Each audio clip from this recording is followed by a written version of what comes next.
Riverside travels to Christchurch. Warriors trying to get a first win in 4 meetings against the reigning 1A champs. Got to stop this guy, Deshaun Reeder. He and the Cavs built a 14-7 lead deep into the second quarter.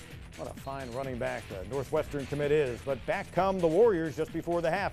Tyreek Breeze, Mikael Skinner showing that leaping ability. Then just before the break, Israel Lemon on the receiving end. 2 defenders on either side.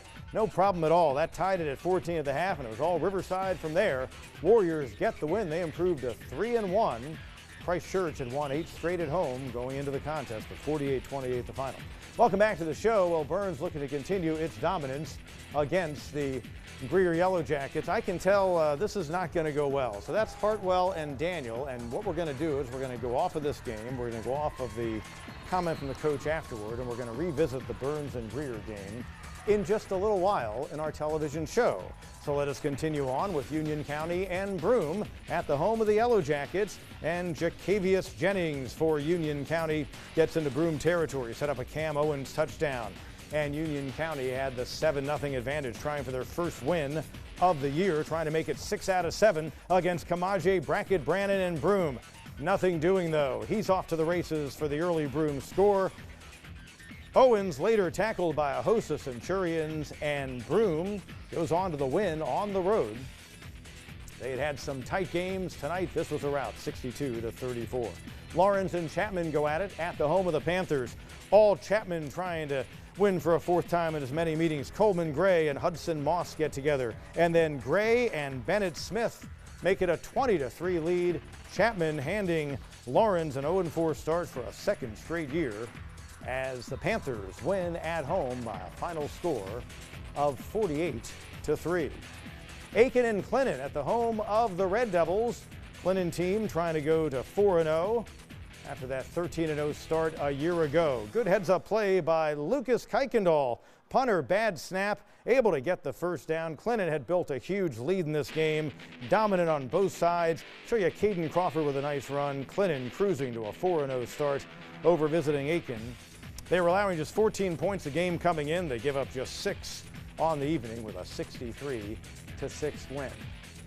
Meanwhile, Woodruff and BHP, and Marquez Henderson continues to have an impressive start to his junior season. In for the early score there, made it 7-0. TJ Morris to Corey Scott on the connection. For Woodruff, 10 yards. They went for 2 and got it, led 8-7. Henderson, though, bolts for 35 yards here. On the night, 301 yards. 3rd game of the season, has 5 touchdowns. Give him 11 on the year, and 704 yards for Marquez Henderson in his first 3 games. Do the math, use long division. He's averaging a hefty number per contest. BHP cruising on to a 6th straight win since 1985 against Woodruff, 49-15. Also in Anderson County, Pendleton at home against Powdersville. Eli Hudgens and company, after a couple of heartbreaking losses at home to open the season, trying to get a win on the road, and Hudgens able to find pay dirt leaping into the end zone. As Pendleton had won 7 of the first 10 of the series, Luke Gray coming back to Jackson Allman for Pendleton, but it's not enough. Patriots get the Bulldogs by a final of 56-40 as Powdersville gets to 2-2. Fountain Inn trying for another first on the year after winning their first ever game in their opening contest, looking for a first ever home win. Carolina's Trojans in the house. Deshaun Bowers to DeMarcus Riley for the visitors. 6-0, 2-point conversion, no good. Here comes the Fury. Sam Holiday, 25 yards as he tucks it, and he's off to the races. 6-6 game, 2-pointer failed. Holiday and company get that first ever home win. Fountain Inn 2-2 on the year with the victory over Carolina.